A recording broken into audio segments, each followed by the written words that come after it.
ആങ്ങളെ ജോലിക്ക് ഇപ്പോൾ കയറുന്നതിന് മുമ്പായിട്ട് എന്നെ കാണാൻ നാട്ടിൽ നിന്ന് വന്നിട്ടുണ്ടായിരുന്നു. എനിക്ക് ഭയങ്കരമായിട്ട് സന്തോഷമായിട്ടുണ്ട്. അതേസമയം നാട്ടിൽ നിൽക്കുന്ന സമയത്തൊന്നും അത്ര ഇതില്ലായിരുന്നിട്ട് ഇപ്പം നാട്ടിലല്ലാത്തത് കൊണ്ട് തന്നെ നമ്മൾ നാട്ടിൽ നിന്നൊക്കെ ആരെങ്കിലുമൊക്കെ എന്നെ കാണാൻ വരുമ്പോൾ എനിക്ക് ഭയങ്കര സന്തോഷമാണ്. ആദ്യമായിട്ടാണ് എൻ്റെ ആങ്ങളെ എൻ്റെ അടുത്ത് വരുന്നത് കേട്ടോ. അപ്പം കുറേ സാധനങ്ങളെല്ലാം കൊണ്ട് ഇതെല്ലാം എൻ്റെ ഹസ്സിനുള്ളതാണ്. കപ്പലണ്ടികൾ, മിച്ചർ, എരിവുള്ളത്, എരിവില്ലാത്തത്, അങ്ങനെ എല്ലാം. ചക്കവറ്റൽ മാത്രമേ ഉള്ളൂ എനിക്കുള്ളത് കേട്ടോ. പിന്നെ കുറേ ബിസ്ക്കറ്റും കാര്യങ്ങളും മാഗി, അതൊക്കെ എൻ്റെ മോനുള്ളത്. ബാക്കിയെല്ലാം എൻ്റെ ഹസ്സിനുള്ളതായിരുന്നു. പിന്നെ കുപ്പിയൊക്കെ കൊണ്ടുവന്നിട്ടുണ്ടായിരുന്നത് ഞാൻ വീഡിയോസ് എടുത്തില്ല, കാരണം അതൊന്നും നമ്മുടെ ഇത് പറഞ്ഞിട്ടുള്ളതല്ല വീഡിയോസ് എടുക്കാൻ. അപ്പോൾ അങ്ങനെ കുറേ സാധനങ്ങളൊക്കെ ഇങ്ങനെ കൊണ്ടുവന്നിട്ടുണ്ടായിരുന്നു.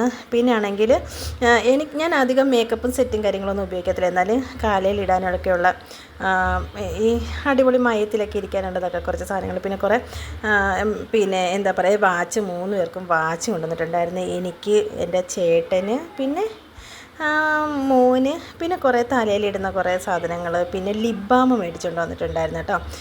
പിന്നെ സ്ലൈഡൊക്കെ, പിന്നെ ആമ്പിള്ളേരല്ലേ, അവർക്ക് അങ്ങനെയൊക്കെ ഉള്ളതൊക്കെ എടുക്കാൻ പറ്റുമോ, എടുക്കാൻ അറിയുമോ കേട്ടോ. അങ്ങനെ അത്യാവശ്യം കുറച്ച് തലയിലിടുന്ന സാധനങ്ങൾ. പിന്നെ ലിപ് ബാം മാത്രമേ ഉള്ളൂ കേട്ടോ. അങ്ങനെ പ്രത്യേകിച്ച് ഐറ്റംസ് എന്ന് പറയുന്നത്. പിന്നെ ആണെങ്കിൽ ഒരു ക്രീം കൊണ്ടുവന്നിട്ടുണ്ടായിരുന്നു കേട്ടോ. ലൂക്കേ എന്ന് പറയുന്നൊരു ക്രീം കൊണ്ടുവന്നിട്ടുണ്ടായിരുന്നു. അത് അനിയത്തിക്ക് മേടിച്ചുകൊണ്ട് കൊടുത്ത് എനിക്ക് മേടിച്ചുകൊണ്ട് വന്നിട്ടുണ്ടായിരുന്നത്. ഞാൻ ഉപയോഗിച്ചിട്ടൊന്നുമില്ല ഇന്നോളം ഇങ്ങനെയൊക്കെയുള്ള ക്രീമൊന്നും. നമുക്ക് നോക്കാം എങ്ങനെയുണ്ടെന്ന് നോക്കാം, റിസൾട്ട് നോക്കാം. പിന്നെ ഇതായിരുന്നു എൻ്റെ വാച്ച് കേട്ടോ.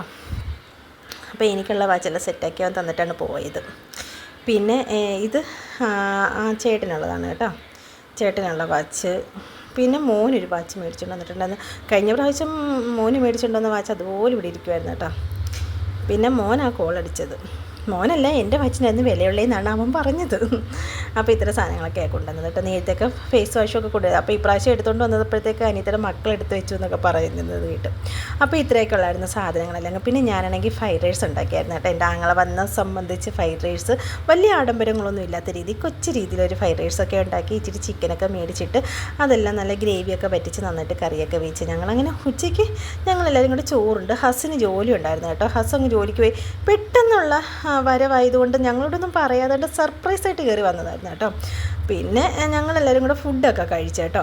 അപ്പം എല്ലാവരും കൂടി ഇരുന്ന് ഓരോന്ന് കുശലങ്ങളൊക്കെ പറഞ്ഞ് ഞങ്ങൾ ഫുഡൊക്കെ കഴിച്ചിട്ടുണ്ടായിരുന്നു. പിന്നെ അവൻ 7-ാം തീയതി തിരിച്ച് അങ്ങ് പോകണം. അതിന് മുമ്പായിട്ട് കണ്ണൂർ വരെ പോകേണ്ടതായിട്ടുള്ളത് കൊണ്ട് തന്നെ ഞാനിവിടെ നിൽക്കത്തില്ല, ഞാൻ പെട്ടെന്ന് പോകുകയെന്ന് പറഞ്ഞ്. പിന്നെ നമ്മുടെ കൂട്ടത്തിൽ തന്നെ വേറെ എങ്ങാണ്ടോട്ട് അവനൊന്ന് പോകണമായിരുന്നു. അവിടെ വന്നിട്ട് അവിടെയൊക്കെ ഒന്ന് പോയി. അങ്ങനെ അവനെയും കൊണ്ട് ഞാൻ റീൽസ് എടുക്കാനാണെന്ന് പറഞ്ഞിട്ട് ഞാൻ അങ്ങോട്ട് തുറന്നതേ. റീൽസ് എടുക്കാനാണെങ്കിൽ ഞാൻ നിൽക്കത്തില്ല, വേണേ ഒരു വീഡിയോസൊക്കെ എടുത്തൊന്നും പറഞ്ഞുകൊണ്ട് തന്നു. പക്ഷേ പുള്ളിക്കാരൻ പറയുന്നത് എന്താണെന്നറിയുമോ, പുള്ളിക്കാരൻ അങ്ങ് നരച്ചേട്ടോ. അല്ലെങ്കിൽ ഈ ആമ്പിളാണെങ്കിൽ പെട്ടെന്ന് നരയ്ക്കുക. എന്നാൽ എന്നെക്കാളും 5 വയസ്സിന് ഇളയതുള്ള ആളാണ് കേട്ടോ. അവന് 27 വയസ്സായിട്ടുള്ളൂ. പക്ഷേ പുള്ളി നല്ല ടോട്ടലി നരച്ചു വരും കണ്ടോ. നല്ല കട്ട മീശയൊക്കെ ഉണ്ടായിരുന്നു കേട്ടോ. അതെല്ലാം കുറച്ചൊക്കെ ഇതാക്കി വെച്ചിരുന്നായിരുന്നു കേട്ടോ. പക്ഷെ താടിയൊക്കെ ഇവിടെ വന്നപ്പോഴത്തേക്കെല്ലാം സെറ്റാക്കി വെച്ച് കേട്ടോ. എനിക്ക് ഭയങ്കര ഇഷ്ടം എൻ്റെ ആങ്ങളെ. എനിക്കും എൻ്റെ അനിയത്തിക്കും സ്നേഹിക്കാൻ എൻ്റെ ആങ്ങളെ. ഞങ്ങൾക്ക് അല്ലെങ്കിലും ഈ ആങ്ങളമാരുണ്ടെന്നൊക്കെ പറയുന്നത് നമ്മുടെ ഒരു സ്വകാര്യ അഹങ്കാരം തന്നെ അല്ലേ.